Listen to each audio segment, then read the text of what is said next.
We're really just at the tip of this iceberg for this expedition. We really just have a little bit of knowledge based on our own family's immigration stories.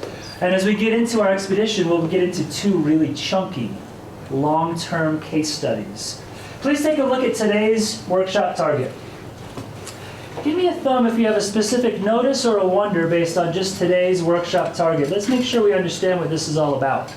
See a lot of thumbs, a lot of things people are noticing, a lot of things people are wondering. Maddie, start us off. What do you see here? We're gonna use some documents or some like text to notice some notices and wonders about case studies.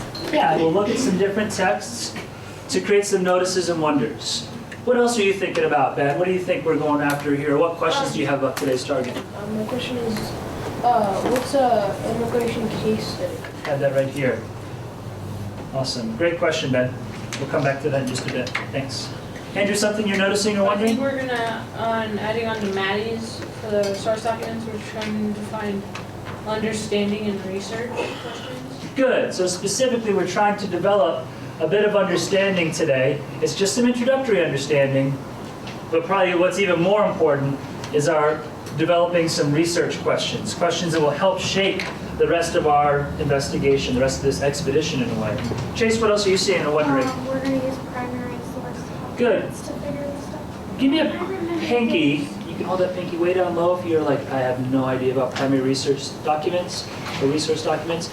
Maybe up here if you're like, I have some sense of what those may be. And hold that pinky up high if you're like, primary resource documents? Man, it's like I've been working with them since I was born. You know many things about what those are. Not many, but Yeah, not that much. So I see a real mix within the crew. I'm going to ask you just to take about 10 seconds and as a table group now, share your understanding. What do we mean by primary resource documents? secondary research would be like someone wrote something, or primary would be like a letter written by someone. Building is not Technology is this direction. I love it. Where are we right now with our understanding of primary resource documents? You might even discuss it, how it's different from secondary, if you were able to speak to that. Kilauea, start us off. I thought that like the primary document stuff was like the real stuff, I guess, like real information, or like the good, Can you say a little bit more about what you mean by real? like things that have been like done and copied and stuff. So we can sort of say primary are real. Okay?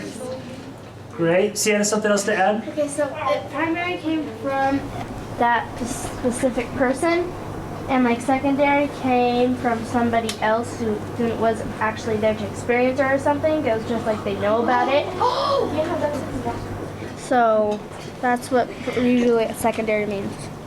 Okay. If I went for a run this morning, and I'm jogging and I see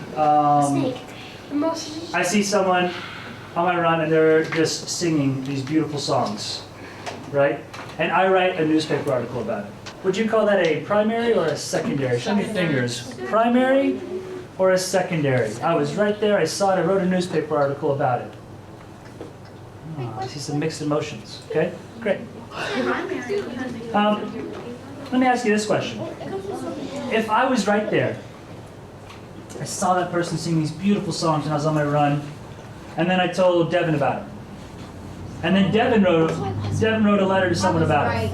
Is Devin's letter primary or secondary compared to what I was able to say about it? Oh, I'm seeing almost unanimous now that Devin is that secondary source. Sienna's getting us right on track, and I think Kilauea is as well. I'm going to ask you just to make a quick note in your expedition journals about this, because we'll come back to this information later. Maybe make a little T-chart, primary, secondary. Both Kilauea and Sienna are right. Primary are, in a way, almost more real. We'll say more about that in a second. Today, we're going to look at some primary source documents. And in fact, many of them are around you right now in the room. Give me a thumb if you could describe what kinds of primary source documents we're going to look at today. Audrey, what kind of primary source documents are we going to look at? We're going to look at photographs, most of them pictures. Or I should say we're looking at pictures, most of them photographs, but not all of them photographs. And as we look at these pictures and photographs, we're going to try to, just like the target says, develop some introductory understanding and some introductory research questions. I'd like to give you one quick example. We'll try one together, and I'm going to set you loose on a bit of a gallery walk to check out these images here.